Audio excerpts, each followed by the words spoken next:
నా హృదయపూర్వక ధన్యవాదాలు. మీ అందరికీ పాదాభివందనాలు.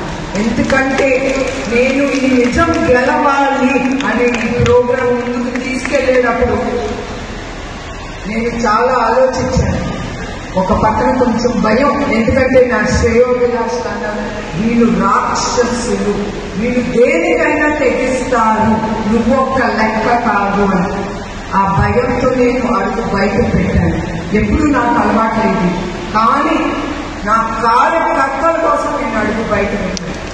మళ్ళీ చెప్తున్నాను, ఆ భయం ఉండింది, కానీ ముందు వెనకాల ఎప్పుడు కాపాడింది ఈ కార్యకర్తలు. మీరే నాకు దిక్కుగా అండగా నిలిచారు. అది నేను ఎప్పుడు నా జీవితంలో నేను ఎప్పుడు మర్చిపోను. అందుకే ఇంకొక 30-40 రోజుల్లో మనందరం కురుక్షేత్ర యుద్ధాన్ని ఎదుర్కోబోతున్నాం. అవునా కాదా? దానికి ఆయుధం ఏంటి చెప్పండి మీరు? ఓటు. ఆ ఓటు అనే ఆయుధంతో ఇప్పుడుండే ఈ ప్రభుత్వాన్ని ఎదుర్కొని ఆ ప్రభుత్వాన్ని దించేసి ప్రజల ప్రభుత్వాన్ని తీసుకురావాలి. మనందరం సంతోషంగా ఉండాలి. మన రాష్ట్ర అభివృద్ధి చెంది ముందుకెళ్లాలనే మీరందరూ కోరుకుని ఆ ఆయుధంతో ఈ ప్రభుత్వాన్ని దించేయాలని కోరుతున్నాను.